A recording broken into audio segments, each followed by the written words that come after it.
di ci sargal jigéenu ndeer yi te jigéenu Pastef yi ñoom dañu fës ci xeex bi parce que ñu ci bëri ci ñoom def nañu prison ndax lan pour xeex pour seen souveraineté ndax xeex pour bañ nooteel xeex pour jotaat Sénégal pour wane jële ko ci loxo yi nga xam ne daf fi nekkoon pour teg ko ci loxo yoo xamante ne nii indil ko situation boo xam ne bu favorable la pour le peuple sénégalais lui-même loolu nekk loo xamante ne nii lu ñu neex la ñun nag suñu jaar-jaar ci kaso metti na ci ñun bu ñu koy fàttaliku day metti lool mais suñu xalaatee nii dañu doon xeex pour jël réew mi yàlla jël réew mi teg ko ci suñuy loxo li ñu naan lu yàlla suñu borom bi lépp lu mu teg lu metti dafa fekk ni dafa teg loo xamante ne nii njariñ lay doon ci kanam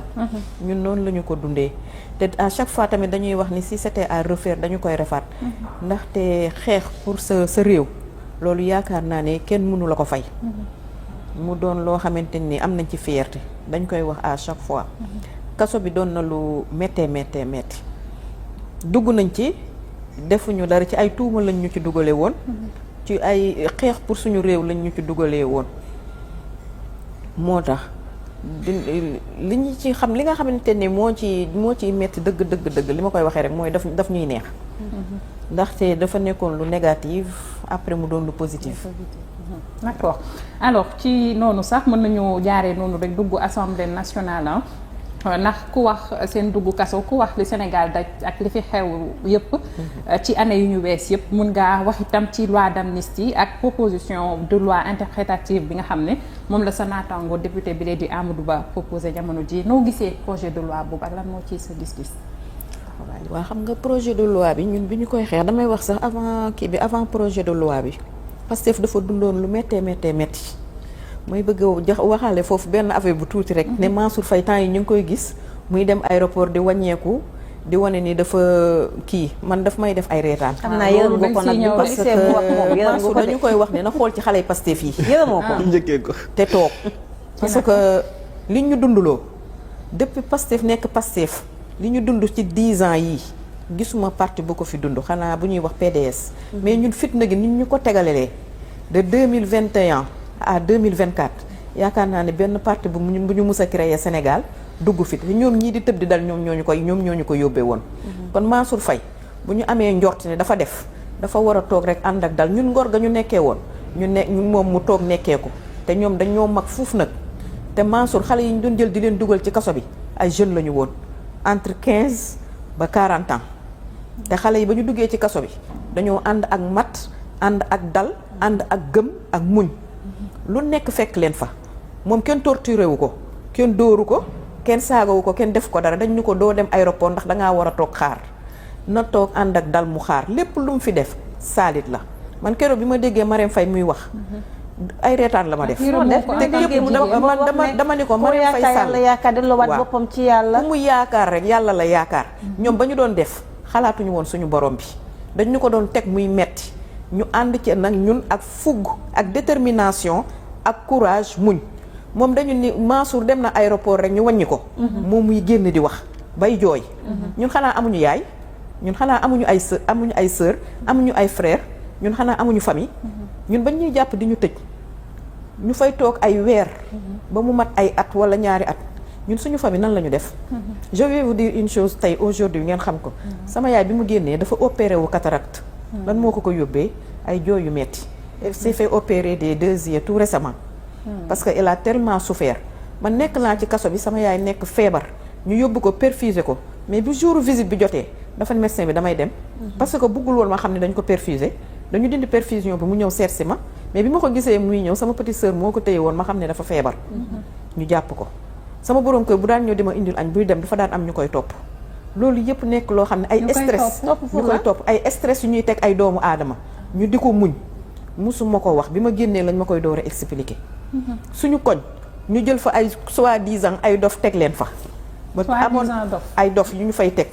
di xool parce que dañoo jiiñ lu garaaw a garaaw lañ ñu jiiñ ñun dañu yaakaaroon ni suñu génnee sax suñuy casier judiciaire dina yàqu te amnistie bi nag segam ñoom ñoo bëgg mu leer ñun ñoo gën a bëgg mu leer parce que ba ñuy voté amnistie bi à l'Assemblée nationale Pastef bëggul woon ñoom dañoo tooñ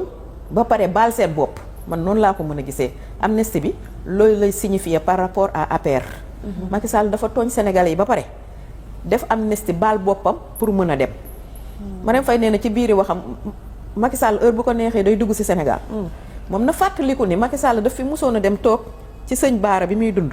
yàlla na ko yàlla xaare aljana. lu mu ko waxoon. ñemewuma kaso bu ma fa duggee damay dee. pourtant man jigéen laa ci def naa 2 ans. te ba ma fa duggee deewuma. te ba ma génnee damaa génnaaleeg feebar. te ba ma génnee dama ko assumé bi ñuy def campagne législative yi. dama dem ci benn kër gendarme. ñuy def porte à porte. bi ñu ko nee man maay Amy Dia daf ma ni tu es brave et tu es courageuse. Amy Dia ci foofu duma la dagg fekk nañ la Abbas Ndao ci anam bu doy waar.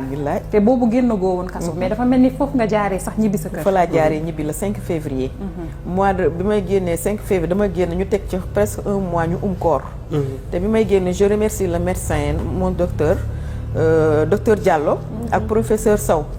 bi may génn dama leen di wax li ma naqari rek mooy du ma woor mais alhamdulilah sant yàlla. yàlla bu la tegee nattu nga nangu ko daf la koy oyofalal. parce que daaw dama toog wooruma mu metti ma lool ba tey jii maa ngi ni du premier jusqu'à maintenant maa ngi woor te je suis diabétique. may suivre sama régime.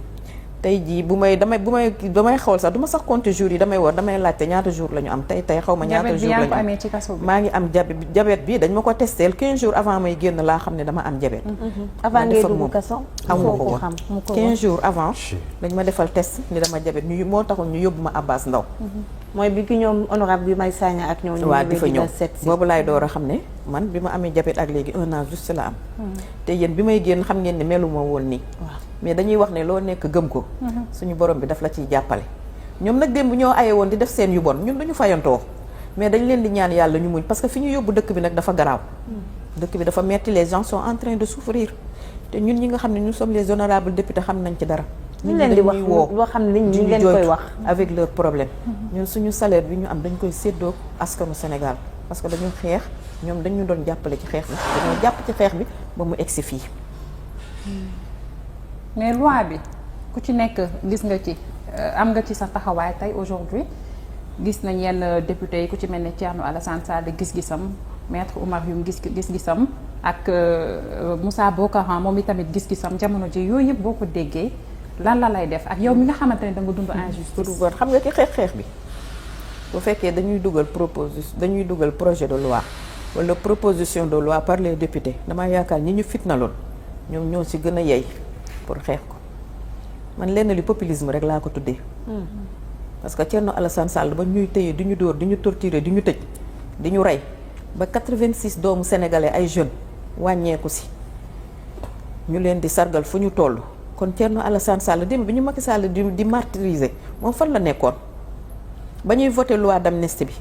lu tax moment boobu génnul woon bañ ni kenn du ko fi voté dañu noot ay doomu Sénégal dañu rey ay doomu Sénégal ñu war a xam nag lii nan la demee ñu ko def ñu teg leen ay daan mais mu bàyyi ba jaan bi dem mu topp ci watitu jaan bi duñ ko bàyyi bu fekkente ne amnistie la ñun ñooy xool ni ko Amadou Ba dugalee ñu ne dafa war a am interprétation bu fekkee ay am de droit rek lañ Amadou Ba est un homme de droit bu ñu ko waree xeex bu ñu ko waree défendre il est bien placé pour mu xeex ko jarul muy profité te dañ koo dàqee foofu de mu dem dugg ci affaire code de la famille bi. di wax ci affaire garde des enfants. ah waaw mais député la nag. war na même bu nekkee député pour l'instant il est dans son rôle mais. xam nga boo nit ki boo nekkee même booy nekk dans ton rôle da ngay nekk fekk nga nekk ci rôle boo xam ne bu kuñ ko dégg ne ëskay xeexam la da koo war a xeex ñun am nañu ay député yoo xam ne ñu ngi ci diaspora bi boobu ba tey ay jigéen lañ boobu ba tey ñu ngi wax ci code de la famille mënoo toog rek fu ñu la dàqee fu nekk boo paree fii nga dugg fee bu ñu la dàqee foofu nga ñëw après feneen lay fëlaat génn loolu nga yaakaar ne moo ko motivé yow la nga yaakaar ne tey moo ko motivé xam nga yéen a ngi wax ne xaaral yéen lañu tooñ donc yéen a tey jii yéen sax yéen a gën a mën a toog wax ci loi d'amnistie bi xool nu ñu koy andee assemblée nationale. bañ leen di dóor wala bañ ñu rey xale yi mosuñoo dégg Thierno Alassane Sall daal ci àddu léegi lan moo tax mu ñëw ci sa xalaat mu ñëw ba heure bi bëgg ñëw ne dafay proposer ay loi ci koo xam ne plus fort nga duggee assemblée nationale. waaw populisme la rek. xam nga populisme bi ñu doon woowee démb te tegoon ko ci ay sos ak lu taxawul. di ñu dundee salafiste ak dañuy dindi fii Sénégal ay affaire u gàmmook ay affaire u màggal ak affaire yooyu dañuy jaxaseeg nit ñi. ci rôle boobu la ñu jëlaat ci beneen anam rek. man loolu laa gis te par exemple yow booy déposer loi proposition de loi dañ la wax da nga war